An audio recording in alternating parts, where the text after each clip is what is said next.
Эфир телеканала «Якутия-24» продолжает выпуск новостей. В студии Сергей Михедов. Здравствуйте. И вот главные темы к этому часу. В Якутии установлен рекорд по общей протяженности отремонтированных дорог. Глава региона СН Николаев осмотрел новую подъездную дорогу к селу Актемцы. Курс на демографию. Размер материнского капитала в следующем году увеличат.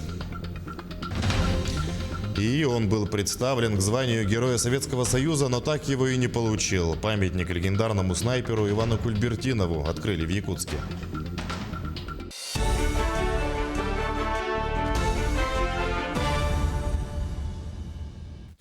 В Хангаласском районе глава региона СН Николаев осмотрел ремонт подъездной дороги к селу Актемцы от республиканской трассы УМНАС. Ремонтные работы стартовали этой весной и завершились в конце октября. За это время подрядной организацией обновлено почти 10 километров дорожного полотна по технологии холодного ресайклинга. Также заменили 6 водопропускных труб, обустроили тротуар, установили 6 автобусных остановок. В ремонтных работах задействовали до 70 рабочих и специалистов, в том числе из других регионов страны. А в целом по республике установлен рекорд по общей протяженности отремонтированных дорог свыше 500 километров. Из них порядка 30 приходится на Хангаласский улус. В том числе вот этот отрезок, заход в село Актемцы, он сделан по программе комплексного развития сельских территорий, по федеральной программе, свыше 200 миллионов рублей общая стоимость этой работы составила. Из них 160 федеральный бюджет, 30 республиканский и 10 миллионов муниципальный бюджет. Благодаря этому, конечно же, вот эта дорога, которая была в очень таком, мягко скажем, слабом состоянии, сегодня отвечает уже всем требованиям. Появилась даже тротуарная дорожка. Сейчас делается освещение. И причем не только вот здесь, в Актемцах, например, но и в Покровске дорожное освещение сделано. Дорога у нас сделана в целом до Бугуняхтаха. И планы следующего года у нас тоже достаточно большие. Примерно через 2 года в Якутске будет построен образовательный комплекс «Точка будущего». Об этом сообщил глава республики СН Николаев. Проект реализуется совместно с основателем благотворительного фонда «Новый дом» Альбертом Авдаляном. На протяжении 2 месяцев подбирали место для строительства. Был выбран участок возле поселка Жатай. По словам главы региона, основным критерием выбора было наличие не менее 20 гектаров свободной земли. Также на выбранном участке подведены все коммуникации. Реально такая точка будущего и для Жатая, для Сатала, в целом для образовательного комплекса вот нашей долины Туймады.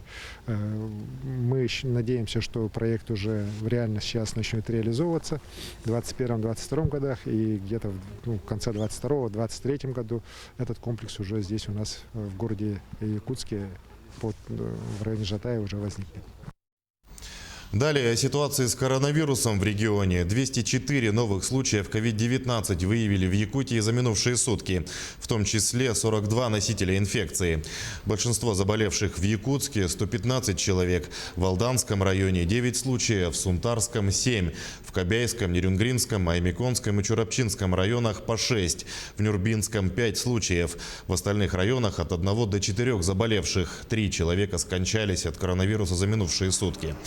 Лаборатории республики провели более 6,5 тысяч исследований на коронавирус. На горячую линию Минздрава в сутки поступает до 400 звонков. Граждане жалуются, что не могут дозвониться до своих поликлиник. На помощь могут прийти мобильные приложения, такие как облачная поликлиника и медсеть. О работе онлайн-сервиса Юлия Михайлова. Сотрудников нашей компании допускают на работу только при наличии маски и после замера температуры тела. Пока все в порядке. Ну а если термометр зафиксирует высокую температуру, сотруднику необходимо будет вернуться домой и вызвать врача на дом. Пожалуйста, оставайтесь на линии. Ваш звонок очень важен для нас. Дозвониться до поликлиники бывает непросто. Вызвать участкового врача на дом можно с помощью приложения «Облачная поликлиника». Приложение заработало с апреля 2020 года. С помощью приложения можно взять справку для ребенка в детский сад, оформить больничный лист, проконсультироваться с врачом. Не дозвонившись до поликлиники, многие якутяне атакуют горячую линию Минздрава. Сюда звонки поступают беспрерывно. Алло, здравствуйте, горячая линия слушает. Говорите. На линии дежурят медсестры, врачи, страховые агенты. В горячую линию Министерства здравоохранения Республики количество поступающих звонков в день сохраняется в районе 350-400 звонков.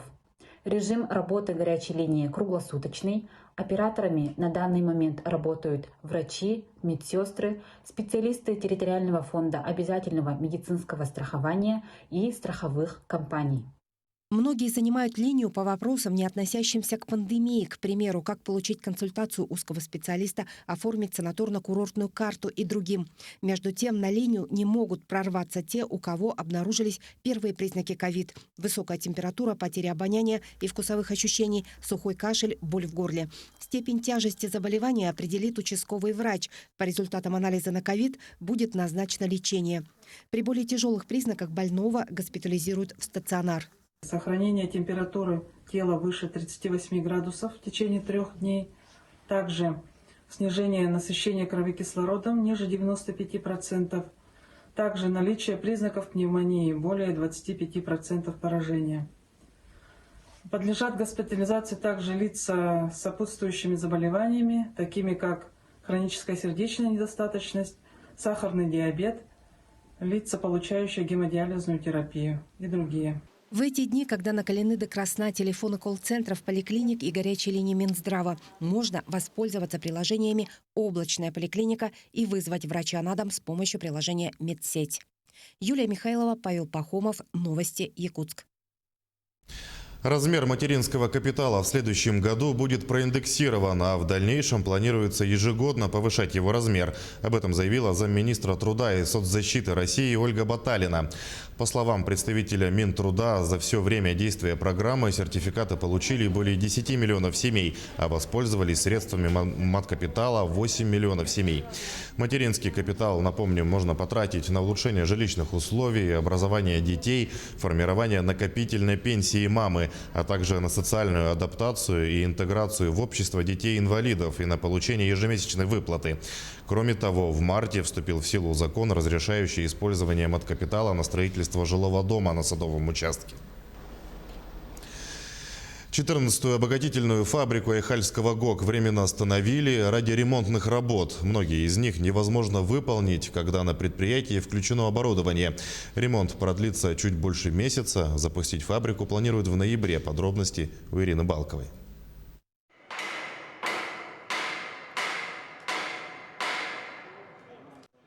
Мельницы остановлены, грохоты проходят ревизию. На 14-й фабрике продолжается плановый ремонт. Для Виталия Пантелеева он не первый. Только вот в роли начальника Центра сервисного обслуживания фабрики он раньше не был. В этом году все ремонтные службы Айхальского ГОКа объединены в единый Центр сервисного обслуживания.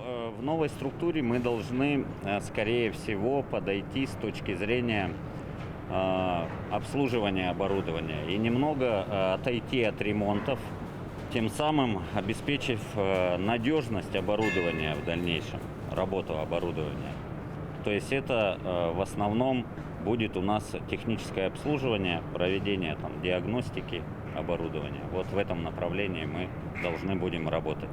На время ремонта обогащения алмазной руды остановили, поскольку ремонт некоторого оборудования возможен только при полной остановке предприятия.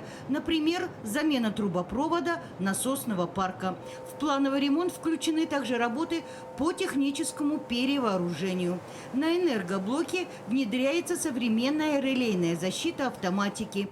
Параллельно ведется монтаж металлоконструкций на участке пенной сепарации. Это один из крупнейших инвестиционных проектов.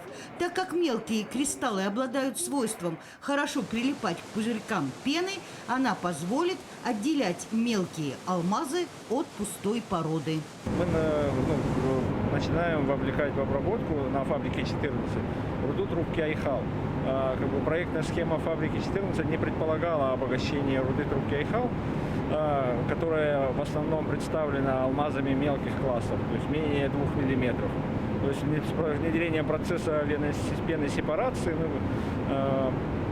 позволит более качественно обогатить руду трубки Айхал. Всего в плановом ремонте на 14-й задействовано 150 человек. Ирина Балкова, Денис Сиротин, телеканал «Алмазный край». Сегодня в Парке Победы торжественно открыли первый памятник советскому воину, легендарному снайперу Ивану Кульбертинову. Он родился 7 ноября 1917 года в семье оленеводов в селе Тяня Алекминского улуса. В годы Великой Отечественной сражался на Северо-Западном, Центральном, Воронежском, Первом Украинском фронтах. За мужество и героизм награжден орденами и медалями. Также отважный снайпер представлялся к званию Героя Советского Союза, но в силу ряда причин так и не был его удостоен.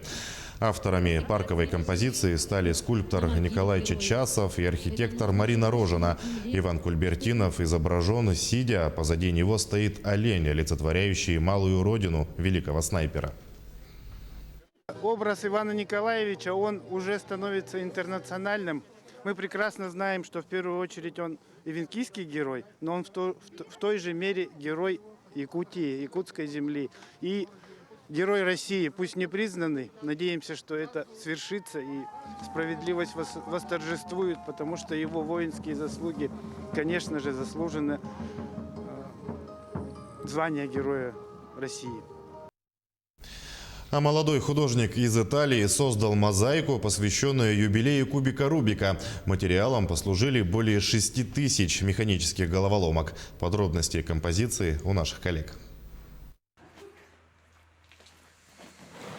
Джованни Контарди впервые взял в руки кубик Рубика в 2009 году. В 2011 занял второе место в чемпионате мира по сбору на скорость и с тех пор установил десятки рекордов – национальных, европейских и глобальных. Он открыл для себя еще одну возможность разноцветной головоломки. Контарди называет себя художником, который использует в качестве материала исключительно это изобретение венгерского инженера Эрньо Рубика.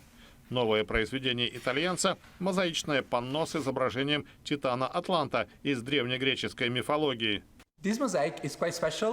Эта мозаика особенная по ряду причин. Во-первых, это не портрет, который я обычно создаю из кубиков Рубика. Во-вторых, для нее потребовалось 6111 кубиков, и она самая большая из всех, что когда-либо были собраны менее чем за сутки.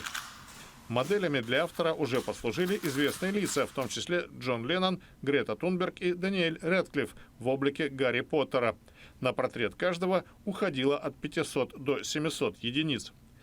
Новую работу мастер завершил за без малого 16 часов. Основными трудностями Контарди назвал необходимость длительной концентрации внимания и боль в ногах. Однако он счастлив, что справился. Изображение Атланта посвящено 40-летию с того момента, когда слово «магический» в официальном названии кубика сменилось именем его создателя. Еще один повод – предстоящий чемпионат мира по скоростной сборке, который стартует 7 ноября и пройдет в режиме онлайн. Наши корреспонденты следят за развитием событий. Берегите себя в общественных местах, носите маски, соблюдайте социальную дистанцию и оставайтесь в курсе новостей.